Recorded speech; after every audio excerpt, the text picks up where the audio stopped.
Hello, I am going to talk about how we make our own hand gel.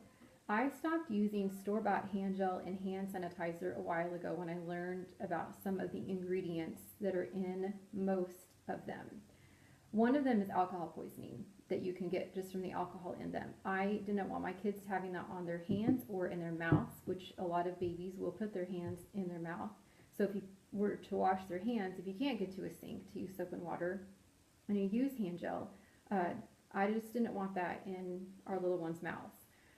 Another reason was that a lot of hand gels have triclosan in them, which is an ingredient that can be a hormone disruptor.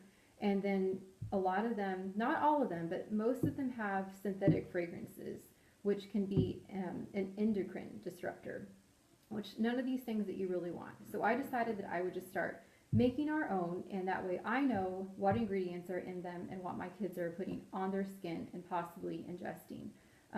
I just started with an empty bottle of really this was hand gel, and I cleaned it, and now we use our own. It already has water in it, so I do, I want to make sure I tell you, I don't say this wrong, 2 parts aloe vera gel and 1 part water. So I've already put the water in, so I don't have to get up to do that. And I'll add the aloe vera gel, and it's going to be just a little bit. See that in there? And then sometimes I'll also add some vitamin E, and that kind of helps with moisturizing, a little bit softer. And then I add our Thieves essential oil. Thieves has clove and rosemary and eucalyptus and lemon and cinnamon. And I just like using this because it is natural and it is antibacterial and antiviral just all by itself. So after I have my container filled, I will add about 5 drops of Thieves to this container, and then I'll put the lid on and shake it up, and then this goes in our diaper bag. And that way, if we can't get to a sink with soap and water, if we're out and about, I will just use this on the kids' hands, and this is what they used.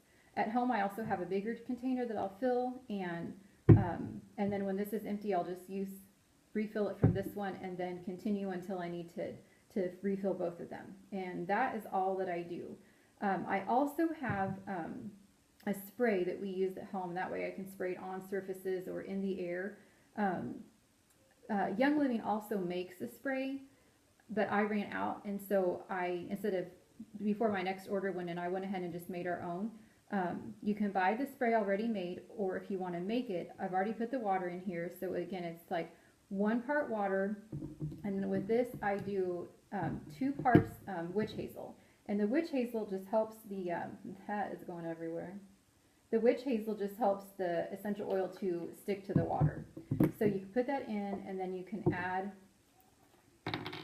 the Thieves oil and put that lid on, shake it up, and then you're ready to go.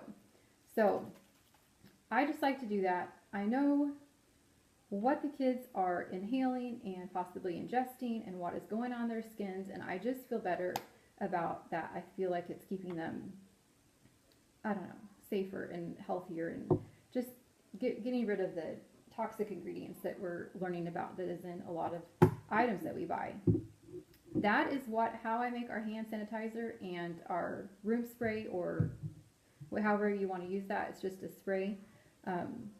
And that is all. That's all I do. It's very easy and simple. It's pretty inexpensive, and it's fast, and it's easy. So please let me know if you have any questions, and I will talk to you later.